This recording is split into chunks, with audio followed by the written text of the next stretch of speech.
What is school for? Feel free to call me slow, but I spent 16 years going to school, and I still don't know. When I finished, I didn't know how to do my own taxes, purchase a home, or apply for a loan. I didn't know a thing about investments, building credit, or getting a job. I graduated at the top of my class, and what did I have? This fancy diploma to sit at home with my mom. But luckily, they did teach me some important skills like factoring trinomials and how mitochondria is the powerhouse of the cell. I'm so happy I remember the Pythagorean theorem, cause it helped me a lot. Okay, I'm lying, let me stop. Because all the stuff they taught me, truthfully, I forgot. Mom, remember when you would ask me, what did you learn in school today? And I would say, nothing much. I wasn't being modest. The truth about it, Mom, is I had already forgotten. And it's not just me. Millions of students sing the same song. How many of you guys avoid eye contact with the teacher to try not to get caught upon? Afraid to raise your hand for fear of being wrong, which proves that school isn't an environment for learning or building up the intellect.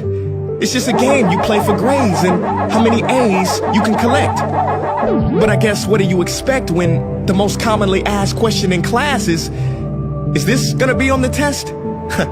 Is this gonna be on the test?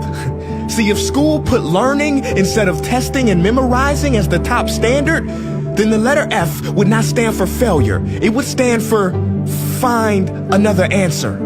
And if school was really interested in our personal and academic success, students would wake up later, have more freedom and homework, a lot less. And that's not my opinion. This conclusion has been scientifically tested and proven. And any teacher that doesn't believe me, feel free to check my works cited page to inspect. Oh, and I did it in MLA format because I know that's all you will accept. See, students would get more benefit from an extra hour of sleep than putting them through the torture of an extra essay, reading 150 pages, doing problems 1 through 60 on the worksheet, and having 3 projects due by the end of the week. Not only is it pointless pain, but it's also dim-witted, because we get so much work, but they don't teach the time management skills to deal with it. See, in school, we are controlled by bells. We have to learn in rooms with the feng shui of a prison cell. We have to ask permission to relieve bodily functions, but not before the teacher asks a million questions like, why didn't you go before class? I'm sorry, my bladder is kind of on its own schedule and it's not always timely. See, teachers always say, use your time wisely. But that never made sense to me. Because these 6 cruel hours of our lives we call school might literally be the worst use of time management ever in history. Think about it, the traditional teaching method is foolish. No, it's useless, multiplied by the square root of stupid. What they do is they cram information in your head, force feeding you, and then you throw it up on the test. That's not education, that's bulimia. And the more bulimic you are, the better you will do on their assessments. So it's no wonder why so many students graduate mentally and emotionally anorexic. See, school teaches you how to memorize dots. True education should teach you how to connect them. True education teaches you how to catch a fish. School teaches you, yeah, you caught the fish, but you didn't show your work, so it doesn't count. Throw it back. I'm just asking, what is school for? It's not education, that's just not true.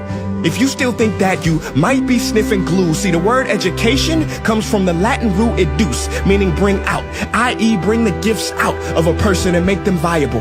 But school doesn't bring out much, it just stuffs more facts inside of you. Now some of that stuff is justifiable. We need reading, writing, and some arithmetic, that's fair. But are you telling me metamorphic and igneous rocks are more important than self-care?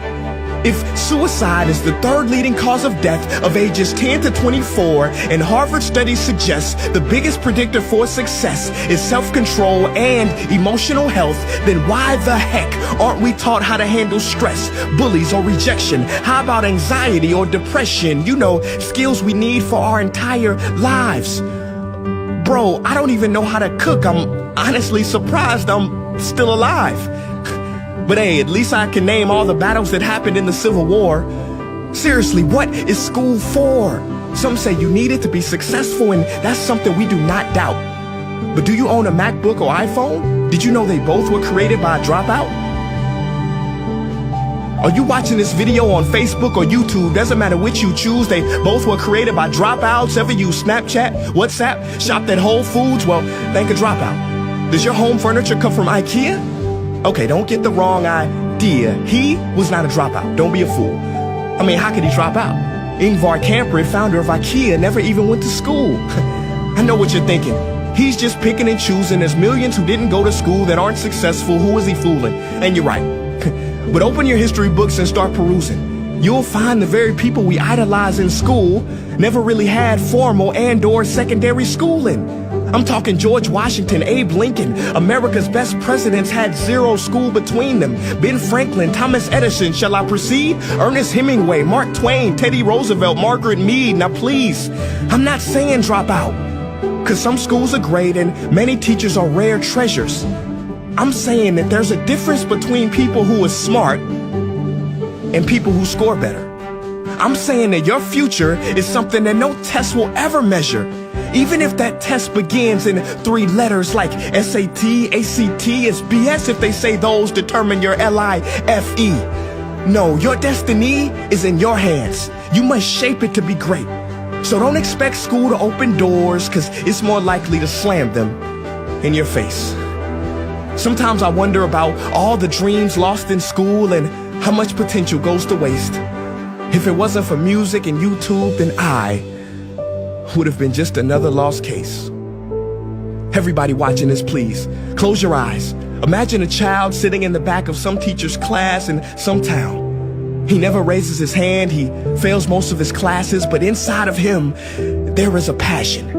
And if nurtured and brought out, will lead him to discover the cure for cancer.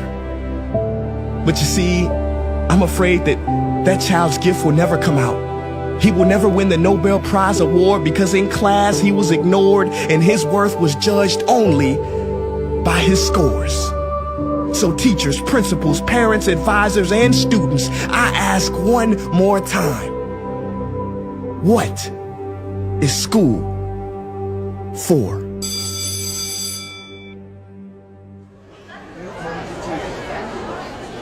Hey guys, what's up? My name is Prince EA, and I want to thank you for watching that video. And now I just have one question left. What is school for?